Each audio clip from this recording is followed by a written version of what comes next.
यही गहरी नींद से ही उठाने का कार्य हम सब ने मिलकर करना है, चाहे हमारे कार्यकर्ता हैं, चाहे हमारे पार्षद हैं, चाहे मैं खुद हूँ। मैं सवेरे से ही इसीलिए सड़कों के ऊपर ही खड़ी हूँ, लोगों के घरों में जा रही हूँ, लोगों की गलियों में जा रही हूँ कि आपको क्या समस्याएं, किस प्रकार से ये सॉल्व हो सकती हैं, और वो पॉइंट ढूंढने की कोशिश हम खुद सड़क पर खड़े होकर कर रहे हैं। तो अगर ऐसी प्रकार से सुस्त रवैया रहा तो दोबारा से वही समस्याएं बार बार रिपीट होती रहेंगी, और इसी पे हमें सबको काम करने की ज़रूरत है। तो मैम क्या बहुत सारे पॉइंट हैं जिसके अंदर हम कमियां मानते हैं कि ठेकेदारों की भी कमियां हैं, इसके अंदर जिनको टेंडर दिए जाते हैं उनकी भी कमियां हैं। उनको पॉइंट जिस प्रकार से ये बात बनाया गया, इसके अंदर स्पोर्ट छोड़े जाने चाहिए थे कि कहाँ चैम्बर है, उनकी विशेष पहचान होनी चाहिए थी, उन चैम्बर को ऊपर उठाना चाहिए था। अब पहले तो उनको ढूंढने पर लगे हुए हैं कि वो चैम्बर हैं कहाँ, उनको फिर ट्रेस किया जाएगा, उनको उठाया जाएगा। इतने पूरी गलियों के अंदर पीछे पानी भर जाता है। तो ये अव्यवस्थाएँ हैं, इसको सुधारने की ज़रूरत है, और टेंडर की प्रक्रिया अगली जो भी रहेगी उसके अंदर इन चीज़ों को विशेष रूप से डाला जाएगा। बरसात के बीच यमुनानगर की मेयर सुमन बैमनी ने दिखाई जिम्मेदारी की मिसाल। न तो बारिश की तेज बूंदें रोक सकी, न ही कीचड़ और पानी भरी गलियां। मेयर खुद शहर की सड़कों पर उतरी और जल भराव वाले तमाम पॉइंट्स का दौरा किया। नाला साफ करने वाले एजेंसी के ठेकेदार को मौके पर ही लगाई सख्त लताड़। बेप्रवाही और लापरवाही पर कोई रियायत नहीं। मेयर सुमन बैमनी ने साफ कहा, लोगों की परेशानी मेरी अपनी परेशानी है, लापरवाही अब हरगिज़ बर्दाश्त नहीं होगी। उन्होंने जलभराव के वक्त गायब रहने वाले अधिकारियों को भी चेतावनी दी। अब गैर हाजिर अफसरों पर सख्त कार्रवाई की जाएगी। साथ ही उन्होंने यह भी यकीन दिलाया कि जो खामियां हैं उन्हें जल्द से जल्द दूर किया जाएगा।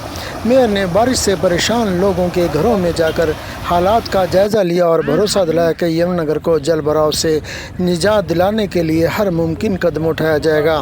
बारिश में भीगी गलियों में घूमती मेयर सुमन बैमनी की ये तस्वीर अब शहर में चर्चा का विषय बन चुकी है, जो ये बताती है कि अब जब बात जनता की हो तो एक जिम्मेदार रहनुमा कैसे अपनी ड्यूटी निभाता है। खुद करते हैं, कोई भी नहीं आता, कभी भी नहीं करने आते।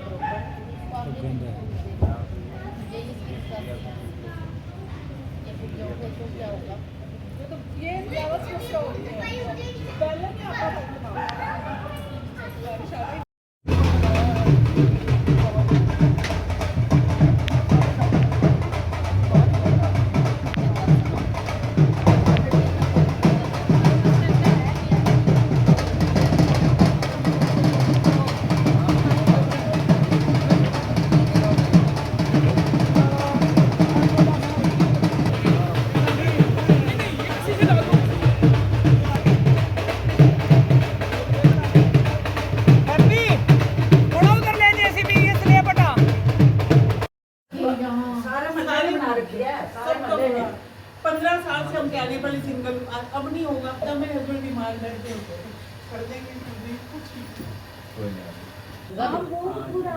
अभी तो निकल गया, उनकी दीवार पे निशान थे भाई जंगल। क्या तरीका है नाले का, देखो ये फिर क्या फायदा, नेक्स्ट बारिश में पानी अंदर ना आ जाए, बताओ इसको तरीका। आपका पानी तो डाउन एरिया में तो मैडम ये नाले से डाउन एरिया सारा नाले से। एक मिनट बेटे, एक मिनट साइड इसलिए आए हैं बात में पूरे इसलिए हमें तो आप पे पूरा भरोसा करना है। मैं अकेली रहती हूँ बेटा वहाँ, आपका घर को गल इसमें क्या अब ये क्या करते हैं कि जो स्लीपर स्टैंड पे आ गए जल्दी से उसको साफ करते हैं, बाकी जो प्रोसेस है वो जैसे चलेगा वो वैसे ही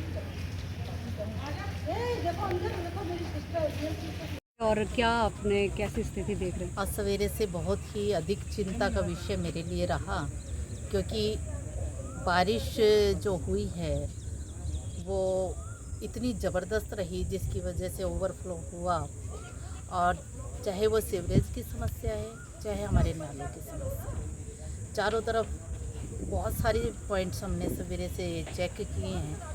जैसे शक्ति नगर में गए हम, प्रोफेसर कॉलोनी में लोगों के घरों के अंदर बहुत ही गंदा सिल्ट वाला पानी घुसा हुआ है, लोगों का जीना दोभर हुआ है। इसके अंदर बहुत सारी खामियां भी पाई गई हैं, जिसमें मैंने कमिश्नर से भी बात की है कि इन खामियों को तुरंत प्रभाव से दूर किया जाए। जिस प्रकार से टेंडर हुआ 73 लाख का, उसके अंदर कुछ नाले ऐसे जो छोड़ दिए गए, यदि उनकी व्यवस्था ठीक नहीं रहती है तो आगे चलने वाले जो नाले हैं, बीच बीच में जो पॉइंट छोड़े गए हैं, उनके बारे में निर्देश दिए हैं कि कोई भी नाला ऐसा छूटना नहीं चाहिए जिसकी सफाई ना हो और तुरंत प्रभाव से सफाई हो। इसी प्रकार से आज हम यहाँ खड़े हैं जो कि जिम खाना क्लब के साथ डाइवर्ट होके एक नाला जो है कन्हैया साहब चौक की तरफ जाता है, जो कि बंद पड़ा है और इसका टेंडर भी हुआ है और हमने अभी बात भी की है कि तुरंत प्रभाव से यदि आप इसको खुलवाते हैं 2 दिन के अंदर अंदर तो ठीक है, अन्यथा इनके खिलाफ भी कार्रवाई के लिए लिखा जाएगा। और जहाँ पर भी अव्यवस्था मिलती है मेरे को, चाहे वो किसी भी अधिकारी की है, किसी भी ठेकेदार की है, उसके खिलाफ हर अवस्था में कार्रवाई ज़रूर की जाएगी, क्योंकि उचित कार्रवाई नहीं होती तो लोगों को समस्याओं का सामना करना पड़ता है। लोगों के फर्नीचर ख़राब हो रहे हैं, लोगों का निकलना मुश्किल हो रहा है, अपनी गलियों में खड़ा होना दूभर हो रहा है, इतनी स्मेल चारों तरफ फैली हुई है। तो ऐसे वातावरण के अंदर यदि हमारे यमुनानगर की जनता, जगाधरी की जनता को सामना करना पड़ता है, शेमफुल है हमारे लिए, तो हम कोशिश करेंगे कि सभी अधिकारियों से दोबारा कल मॉर्निंग के अंदर ही बैठक लेकर कि जहाँ कमियां हैं उनको और सुधारा जाए और व्यवस्था को दुरुस्त करने का प्रयत्न किया जाए।